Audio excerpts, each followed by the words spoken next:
ចូលឆ្នាំមួយថ្ងៃរៀងតលន់សាច់ពេលបងប្អូនថ្ងៃនេះមកធ្វើញោមស្រាយជាមួយនឹងតែងតែងអាំងបងប្អូនចាហើយជំរាបសួរក៏ដូចជាសួស្តីពុកម៉ែបងប្អូនទាំងអស់គ្នាចាជាមុខម្ហូបដែលនាងខ្ញុំចូលចិត្តបំផុតហើយបងប្អូនឲ្យតមកស្រុកម្ដងគឺ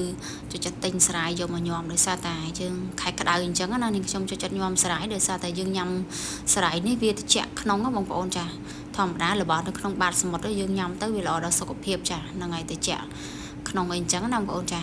ហ្នឹងហើយសម្រាប់វិធីញោមនេះគឺវាអត់មានអីពិបាកធ្វើទេបងប្អូនចានេះខ្ញុំប្រើតែខ្ទឹមសខ្ទឹមក្រហមហើយនឹងម្ទេសស្តេចដីទេបងប្អូនចាសម្រាប់ម្ជូរវិញនេះខ្ញុំប្រើជាម្ជូរទឹកអំពិលទុំអត់ប្រើក្រូចឆ្មាទេនិយាយរួមទៅតាមចំណង់ចូលចិត្តរបស់បងប្អូនអញ្ចឹងណាយើងធ្លាប់ញ៉ាំអីចូលចិត្តអីយើងដាក់ហ្នឹងទៅចា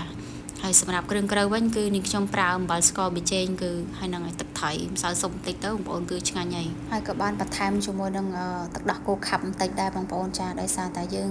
ចង់បានរសជាតិរៀង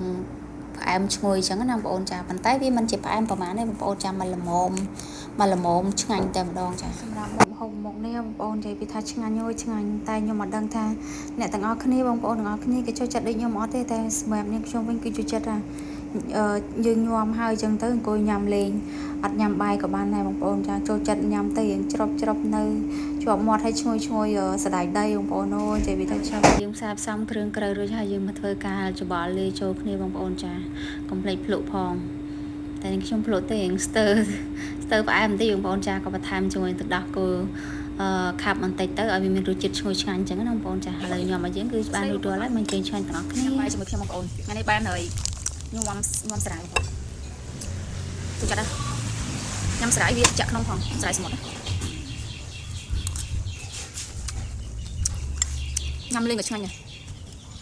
ឥឡូវខ្ញុំចូលចិត្តញ៉ាំបាក់លក់